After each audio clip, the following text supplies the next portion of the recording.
almost 100 and some students in their second year. Wow. So basically the word got out and everybody was like, yes. Yes. Heaven Shines for One to go to. Well, they, at that time, it was still, we were still early. So we, it was like, okay, I wasn't in the mix with the school all the way yet. I was still just in the mix with the students, but the school, they trusted me a little bit more because they seen what I could do. So within the second year of me working with the students, they actually hired me to come on board as an actual staff member. And they created a class for me called Developing Record Deal Strategies. And so that led to me also becoming the faculty advisor for the organization, which led to us growing the organization which was a student-ran organization called Columbia Urban Music Association. We grew that organization. It's CUMA, was the acronym name for it. We grew that organization, and it went on to become the vehicle that opened those doors for a lot of students to get internships, to get jobs, and now that are now still in the industry, working in the industry, working in various industries. So I'm very proud of that because, coming from where I came from, I did not get in this business as knowing this business. I got into this business with just the instincts of making some good decisions based on something that I thought. I made a whole lot of mistakes. I mean, I don't even want to go that far back, but I made a lot of mistakes and I messed up a lot. And one of them I always felt bad about because I didn't know no better and I was just doing what I knew. And I was an early little young manager trying to help a group. We got in a lot of good situations, and not knowing the business really hurt me because I didn't know how to articulate certain things or how to, defend my group on certain levels or how to, help them get to certain places because I didn't know the business part.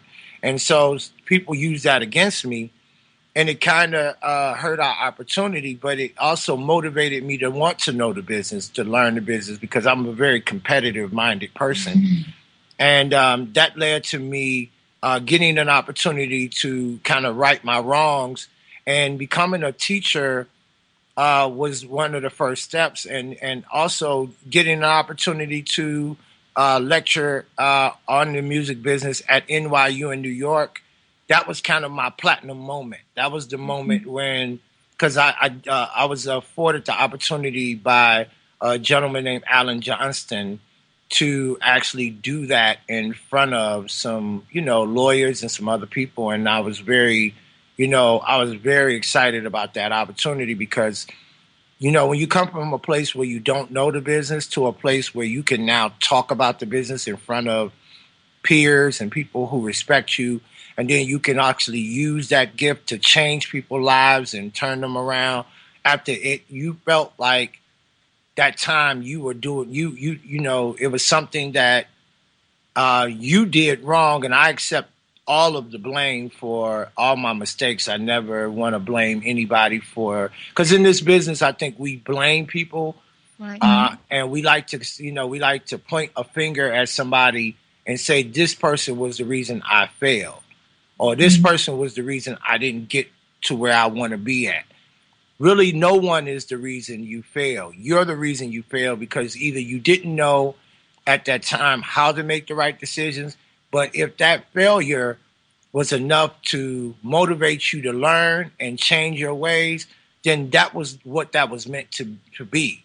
Mm-hmm. And sometimes I think we need to be careful of how we point those fingers because this is a very small industry, and sometimes those people who you might be pointing at might be the people you might need later. So sometimes you need to kind of learn how the game works, learn that this thing is not always about someone helping you. It's all about you learning and helping yourself. Wow. Again, wow. It's so interesting hearing you speak because you have been candid enough, thank you, to say that you have made mistakes. I think everybody knows everybody makes mistakes at some point in their lives. And you're saying that your beginnings in life, you didn't get to do certain things. And it's amazing how you've managed to, just what you've just said has obviously motivated people already, you know, and I know this. And I just want to ask you, is it true that you were teaching about the music industry before you actually began working as an executive stroke consultant? Right. Yes, I was working at Columbia College in Chicago, where I'm originally from. I'm from Chicago.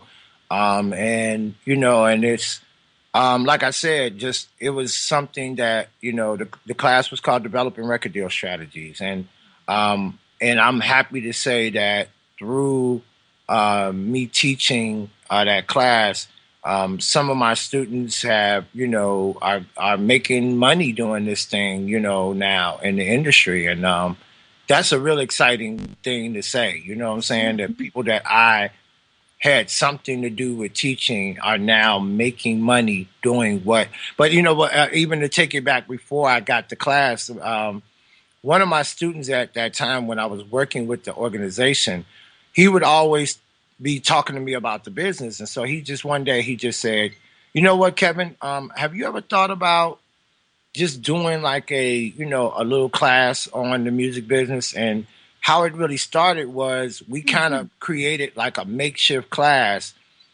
through the student organization, where it wasn't even an official or accredited class. It was just something we just came up with for me to do to help the students, because he liked talking to me so much about the business. He just said, Kevin, I think you would be good for the other students to hear talk.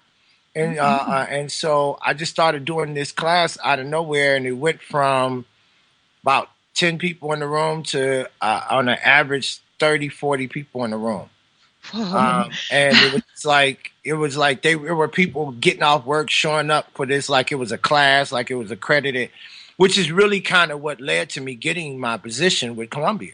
When you think about the fact of what I did in turning the organization around, and then when you think about what we did in terms of getting the attention of the school, I mean, we actually were one of the few organizations that were reached out to by the president of the school to, you know, work with us and help us in what we were doing, because he said, well, what was the real motivation of this? And I was like, the real motivation was students who just wanted internships and quality mentorships. And they took it upon themselves to reach out to me. And through their trust of me, I just basically brought other peers of mine and other people in the industry. And I'll even go as far as to share this story with you that kind of has something to do with that. At one of our music conferences, our music conferences became so influential that at one point in time, a friend of mine from New York was a publicist. She said, I have this young executive with this new company. I really want to invite him out to one of your conferences. I think it would be a perfect place for him to come out, and I think it'd also be good for y'all. And so at that time, Kanye, who was like a little brother to me, had done the Truth for Benny Siegel, and I had asked him if he would be on come to our conference. And there was another gentleman who was Kanye's mentor, you know, in his early career, and he basically was somebody we all looked up to in the industry. So I asked him to also come out. His name was No ID, and then I also at that same time we invited to come be one of our keynote speakers at our conference was a gentleman who ran a publishing company named Mr. Big John Platt. Now, the reason I'm telling you this story is because the executive that I ended up bringing in because of a friend of mine, his name was Hip Hop since 1978. So if you go back and you do your homework and on the success of Kanye West, you'll learn that Hip Hop became his manager. Wow. No ID is his mentor, who also became the president of his company, who is now the senior VP of Def Jam. Big John Platt signed him to his publishing deal, and there you are, Kanye West. Wow.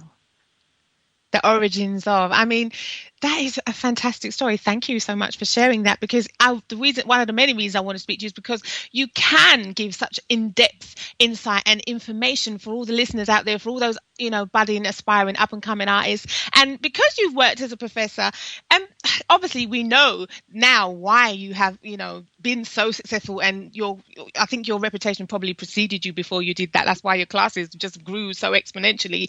But how did you feel when you received the Outstanding Service Award for the training and the teaching that you'd given your students about music education? Because you didn't just give an education, you gave them a whole background. Well, I was actually blown away by that. I knew that my mentor at the time, Phyllis Johnson, and really paid attention to me. I knew that she was watching everything that I was doing, and there were times where even I, as an instructor, would get reprimanded. I would get in trouble sometimes because I would take chances. I would take some chances. I was a little renegade. I wanted to, just sometimes I just felt. I guess that being in the music industry, you want to do something different. You want to do something impacting, right? All the time. There were times where, like, I ran a student-ran record label, and I did it because I wanted the students to really know how to do a record label. We did such an amazing job at doing it that we were able to get help from a lot of the staff members and different people on there, and they joined on, and they would do things for us to help us out that they weren't supposed to do, give us access to rooms and all kind of stuff. But it were just people that really believed in what we were doing, and they just believed in what I was trying to do. And yeah, we took chances, but it helped. It saved people's lives. It helped build careers. Absolutely. I would never apologize for helping to build somebody's career. I have to apologize for not always following the rules and not always doing things like I was supposed to do it. But, at that time period, I believed in them kids, and I fought for them. I went to war for them. There were times where, as a faculty advisor, there were certain things they weren't supposed to be able to do, but because we had such a close-knit relationship, and I really believed in our vision, I believed in what we were trying to accomplish. And, I just felt like this is something that to this day, I just believe if it's something I believe in, I'll put my name on the line for it. I'll ride that edge if it's something I truly believe in. And I believed in them kids, and I loved them. And I did. And there was nothing that I felt, we couldn't accomplish. And what we accomplished was so amazing. I mean, when you think about the artists, at one point in time, we had all the labels bringing artists through to speak to us. We had major conferences. We had people getting internships all over the place. We had, it changed the whole dynamic and mindset of the school, and it became a part of the infrastructure of the school. And so, when I moved on, I really chose to move on because at that time I felt like I was reaching a point where, even though I loved teaching and I loved what I was doing, I didn't feel like I was growing, and I felt like it was time for me to go to LA. It was time for me to move on and do other things, and that was the only reason I left. And as a sign, as a show of gratitude and appreciation for the time that I put in, I was given the award. And what was really funny about that whole story is I was running around like crazy, so nobody even told me they were planning to do it. They had and so I was really, I was supposed to show up, and they kept calling me, going, "Yeah, you gonna make it to this event? Are you gonna make it?" And I'm like, "I'm coming. I promise, I'm coming." And I get there late, and I walk in, and they stopped the whole thing, and they stopped, and they did the whole presentation for me. Impromptu, wow. and I just sat there with the plaque in my hand, and I was just like in shock.